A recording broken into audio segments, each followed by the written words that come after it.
Então, bens materiais, a gente consegue outro. Com saúde, com fé e trabalho, a gente consegue outro. Então, sai de sua residência. Leva o mínimo necessário, documento que você tem de importante. Liga 193, que é o Corpo de Bombeiros, e 199, que é a Defesa Civil.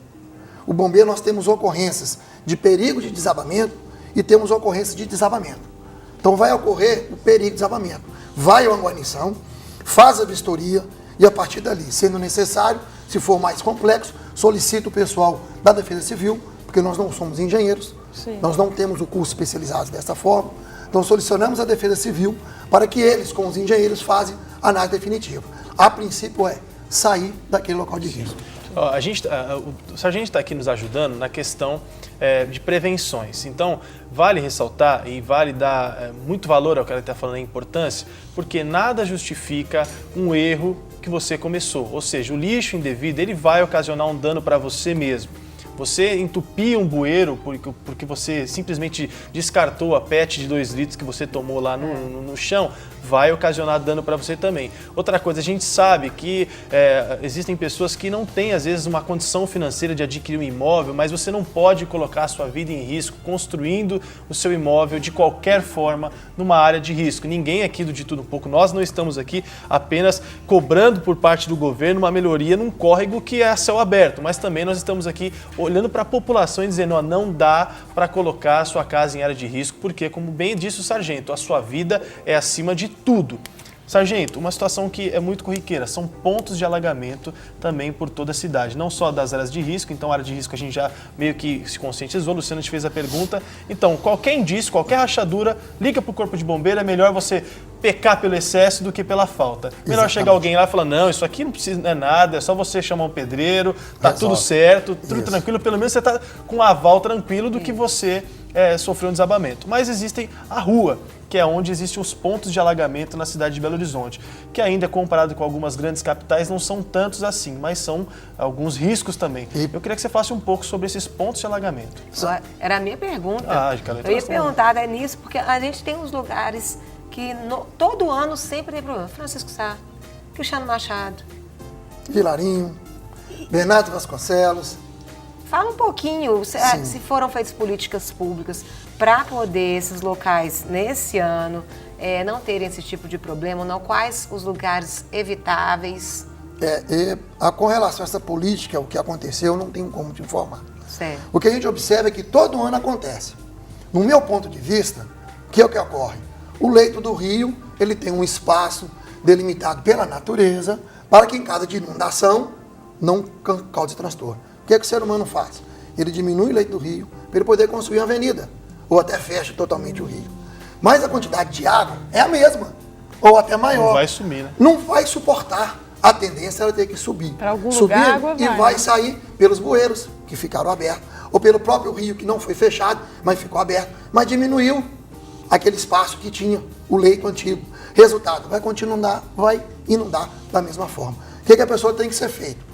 Época de chuva, como passou na reportagem, e já existem as placas da prefeitura. Certo. Em caso de chuva, não transite nesse local.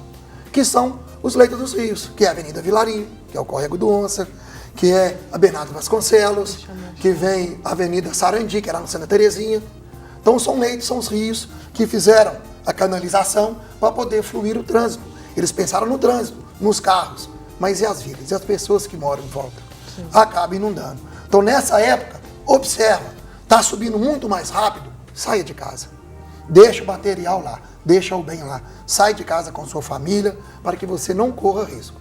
Infelizmente, nós vamos monitorar já a partir agora da primeira quinzena de novembro, quando as chuvas começam já um pouco mais de ficarem mais intensas, e da segunda quinzena de novembro até normalmente a primeira quinzena de fevereiro, que é o nosso período chuvoso. No ano passado, por exemplo, foram 313 ocorrências de inundação, pessoas ilhadas, perigo de inundação, perigo de desabamento, soterramento, como aconteceu, infelizmente, lá no bairro Caiçaras, que teve aquela fatalidade de 2011 para 2012 e até hoje está destruído do mesmo jeito, não retirou o material, está da mesma forma. Isso aí, inclusive, foi trecho da matéria que nós mostramos e o sargento esteve lá na ocorrência, contava aqui pra gente que esteve lá, e é triste demais, e aí a gente fica muito triste. Aí a gente olha para a manifestação pública na questão da Copa do Mundo e realmente tem muita razão no que se manifesta. Você viu até o depoimento daquela moça que foi entrevistada pelo nosso repórter Marcos Vilar dizendo o seguinte: olha, disseram que até a Copa do Mundo estaria tudo resolvido, mas a verba para a Copa do Mundo já acabou e o córrego continua da mesma forma e ruas da mesma maneira. Então, isso a gente não consegue admitir de forma alguma. A vida é em primeiro lugar. Sargento, eu sei que você tem algumas estatísticas que o senhor trouxe também. Você poderia até trazer um pouco mais de conhecimento para a gente. Essas estatísticas referem-se até às chuvas, os locais de alagamento, como é que é? Sim, são os pontos que nós já temos já frisados, já marcados. Sim. Que no período nós até deslocamos viaturas para ficar de ponto base. Sim. É comum observarmos ali na região ali do Estação São Gabriel, Sim. que é a Avenida Vilarinho, ou Cristiano Machado. Naquelas regiões ali, nós já ficamos uma viatura já até mesmo com barco, com os bombeiros já com os equipamentos próprios para isso, com os coletes salva-vidas, já em pontos que se ocorrer a inundação, tivermos pessoas dentro de veículos, nós já demos a primeira resposta mais rápido. Então nós temos as estatísticas atendidas pela área do 3º Batalhão, que é a área aqui de São Francisco, que eu trabalho, que nós atendemos nesse ano passado, só o nosso batalhão, essas 316 ocorrências, totalizando tanto pessoas ilhadas como risco de desmoronamento. Foram quantas ocorrências? 316. Relacionadas somente período chuvoso. Mais ou menos vai de novembro até finalzinho de janeiro. Finalzinho de janeiro, princípio de fevereiro. De fevereiro. Apesar de que esse ano a chuva já começou agora em outubro, que normalmente não aconteciam anteriores, e nós já tivemos sim solicitações de perigo de deslizamento de terra, perigo de desabamento, Sim. pessoas ilhadas, porque dependendo da posição da rua que a pessoa constrói na confluência das ruas, acaba ali, pela quantidade de água, acaba ocorrendo uma inundação ali e pessoas ficando ilhadas dentro de casa. Para a gente ter uma ideia, só na região que o senhor atende, que é o 3º Batalhão que o senhor Terceiro disse, batalhão, aqui no São Francisco. As ocorrências mais, a porcentagem mais ou menos, é mais o quê? Mais alagamento e veículo parado, até mesmo deslizamento? O senhor tem uma base mais ou menos só por cima para falar para a gente? A base maior sempre é o perigo de desabamento, perigo de soterramento e perigo de deslizamento. Porque as pessoas observam essas rachaduras, essas trincas no chão,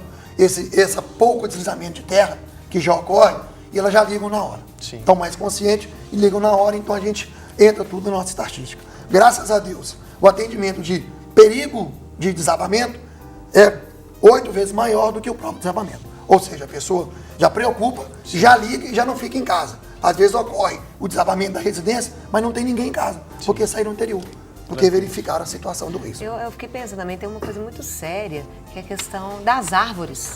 Que nesse período de chuva começa a cair árvore para todo lado. Acho que só podia falar os locais, assim, por exemplo, onde a gente não deve ficar quando tiver uma chuva forte. Mesmo que não seja local de alagamento, mas às vezes você vai se esconder em algum lugar e às vezes aquele lugar é arriscado. Perigoso, Época desses trovões, desses relâmpagos, o lugar mais seguro é dentro de casa ou dentro de uma construção. Do carro também, doutor? Sim, o do carro sim. Porém, desde que o veículo não esteja numa área que existe o risco de inundação. Certo. Não adianta ficar dentro do veículo e naquele local começar a inundar. Alagar. Aí eu já vou ficar pessoa ilhada, como a gente atende. Dentro de casa, árvore evita. Por quê? Com chuva vem o vento. E não tem como eu saber se essa árvore vai cair hoje ou se vai cair amanhã. Não tem como. Infelizmente, a gente observa árvores de grande porte, 15, 20 metros de altura, que com a chuva, com os ventos caem, porque a raiz está abaixo ali da terra, já está brocada, o cupim já está comendo ali, já está até mesmo podre, e com o vento cai. Com o tempo normal, nenhuma árvore existe o risco de queda em tempos normais. Em época de chuva, nós temos ventos mais fortes, então não tem como eu prever. Sim. Então evitem ficar perto de árvore, todo num local aberto, num campo de futebol, num pasto, nunca perto de qualquer outro objeto. O ideal é ficar no chão. Então, se eu procuro um local para me abrigar, uma residência, uma marquise, uma loja... Caso não tenha, deita no chão. E não tenha, deita no chão, principalmente por causa dos relâmpagos. Nós trouxemos aqui o sargento Marcelo para nos ajudar com essas prevenções. Você que nos assistiu, a gente pede realmente o seu carinho com a sua própria vida. Não espera também começar a chover para ligar para o Corpo de Bombeiros. Você não precisa esperar chover. Você viu que tem alguns indícios. Enquanto o sargento falava, você localizou na sua casa aí, você já imaginou, já lembrou da rachadura. Já liga hoje para o Corpo de Bombeiros. Eles nunca têm preguiça lá para trabalhar. Pelo contrário, é muito melhor nessa gente ir num risco do que ir num desabamento, porque aí você pode tirar a família, tudo tranquilo. Então, essa é a nossa ideia para você que está em casa. Viu aí os riscos realmente de trovões, de raios e até mesmo aqui onde nós estamos, perto da Rede Super, a gente vê muitos desses alagamentos. O próprio aeroporto da Pampulha, ano passado, nós notificamos que foi parado com água que chegou no lugar, em certos lugares ali dentro do aeroporto, quase 2 metros de altura para 3 metros de altura. Então, a gente cobra mesmo com veemência de todos os nossos governantes e todas as nossas autoridades para que tomem